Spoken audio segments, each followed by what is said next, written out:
They are heroes, and they're going to space.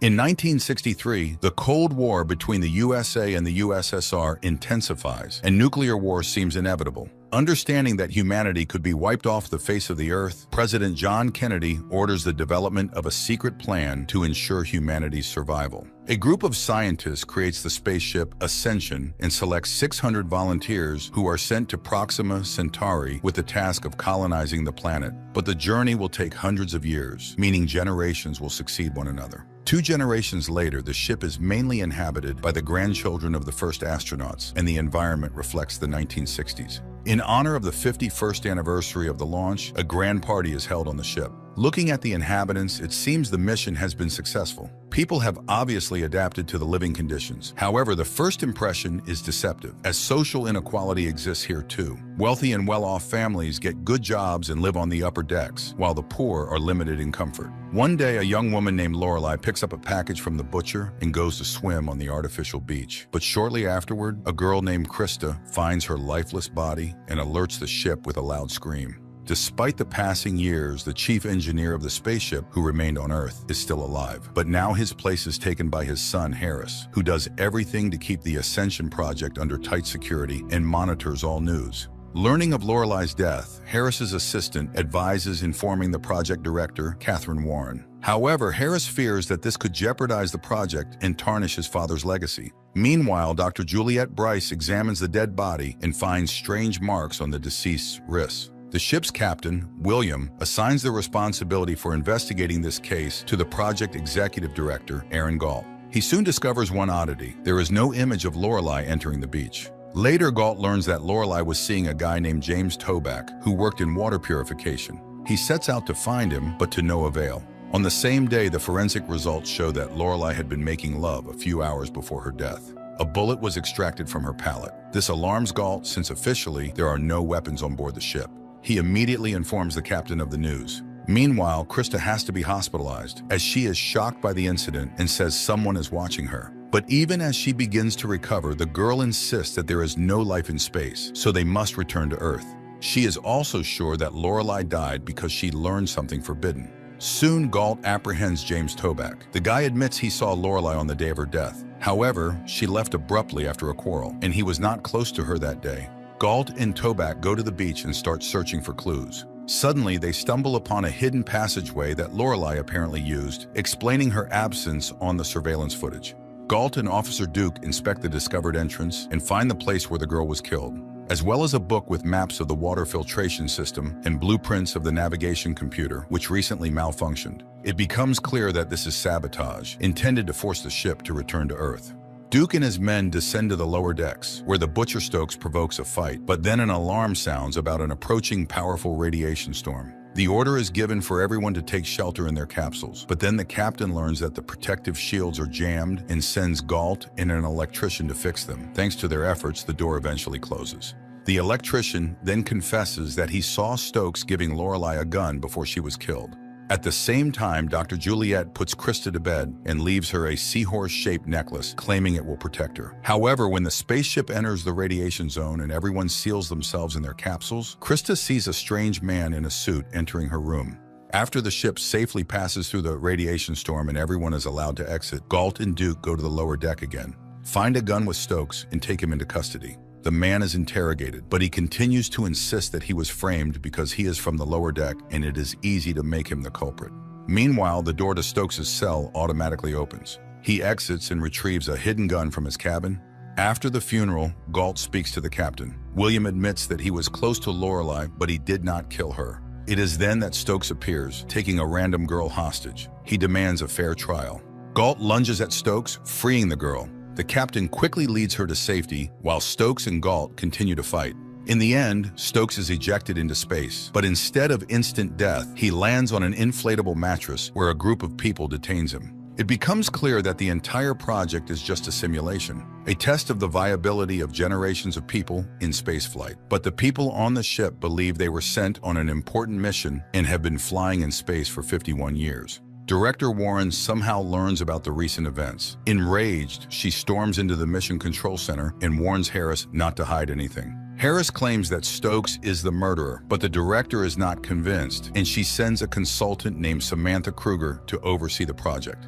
At the same time, an unknown man sets a bomb in the ship's cobalt generator, which explodes after some time. Harris and Kruger rush into the facility housing the spaceship. Fortunately, there are no reports of casualties, and the injured are taken to the medical center. Captain William inspects the explosion site and discovers graffiti on the wall, confirming it was a deliberate act. But fearing accusations of incompetence, he conceals the true cause. Outside, Kruger demands access to the surveillance footage. On the ship, Galt goes to the lower decks to meet with the person responsible for the generators, named Dwight, but he panics and attacks the director. Regaining consciousness, Galt continues the investigation and learns that the explosion that killed his parents 20 years ago was similar to the recent one. He hypothesizes that Dwight was likely involved in Lorelei's murder because Stokes didn't know how to use a gun. Therefore, he couldn't have killed the girl. Harris and his assistant learn that the other side of the deck is no longer airtight, and the team inside can hear sounds from outside. This creates a risk of exposure. Galt finds Dwight and a fight ensues, during which Dwight somehow manages to escape and start a bomb timer. Alarmed, Harris orders everyone to leave the area immediately. Fortunately, Galt manages to defuse the bomb, but Dwight dies. Kruger blames Harris for this, but he argues, the goal of the project is to determine human capabilities. However, later Harris gives Dr. Juliet's necklace to his wife, indicating that he was the one who broke into Krista's room and stole the necklace. At the same time, Kruger begins her own investigation and discovers that several scientists involved in the Ascension project were found dead or went missing in the 1960s.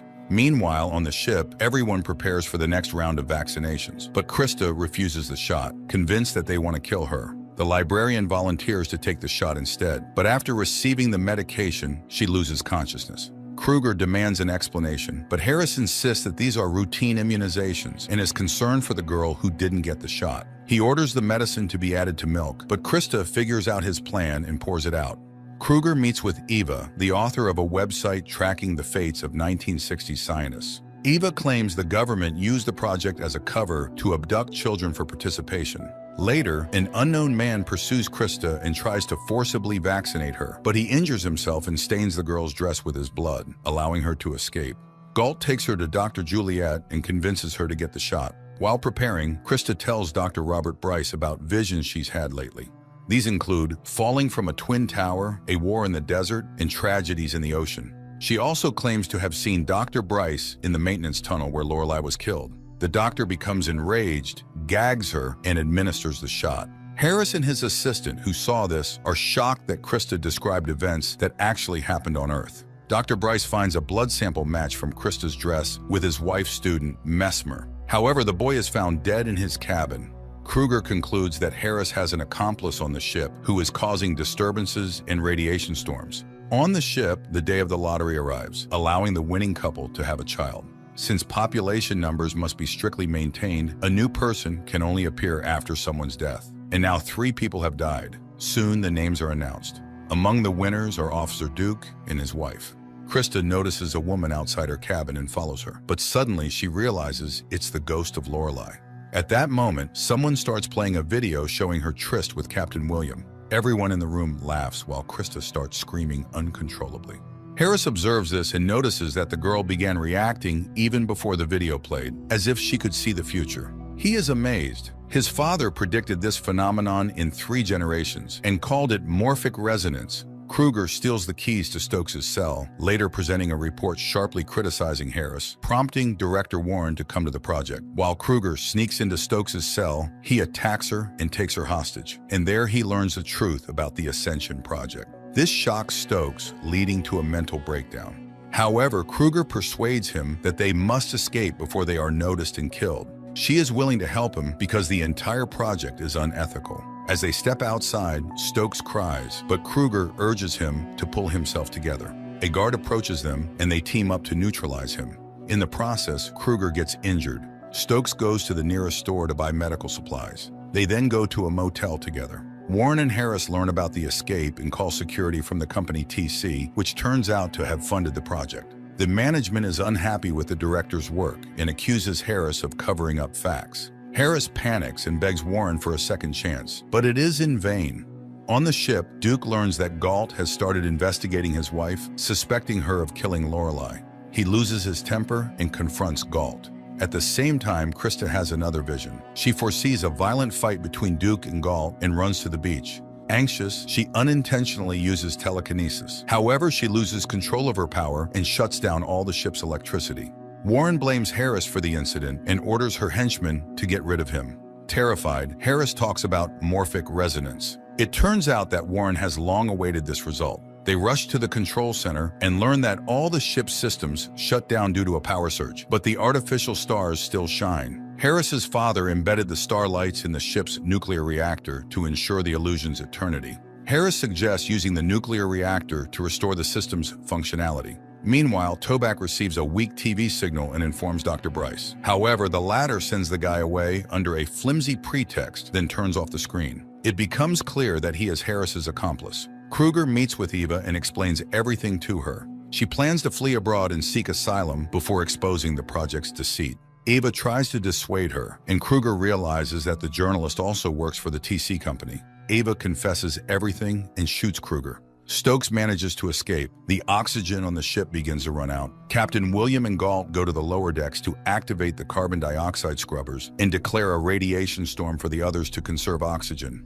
Harris concludes that the chances of getting the ship back to working condition are extremely low, so Warren decides to extract Krista before she suffocates. William and Galt realize the scrubbers are beyond repair, so they decide to clean the air manually. Krista senses someone coming to take her. Dr. Bryce confirms this, and when Krista accuses him of killing Lorelei, he confesses. The woman learned about the fake mission, and he couldn't allow the exposure. Galt and William successfully distribute lithium dioxide throughout the ship using large fans, restoring oxygen levels. At that moment, Warren's envoy arrives, and Dr. Bryce tries to stop him, but the brute easily brushes him aside and grabs Krista. Galt sees Lorelei's ghost, who leads him to Krista. It turns out he has also developed resonance. Galt attacks the thug. Krista uses her power again, making the opponents dissolve into thin air. Seeing all this, Warren panics and tries to contact the envoy by radio. She moves closer to the ship, and Harris takes advantage of the moment to push her down, killing her.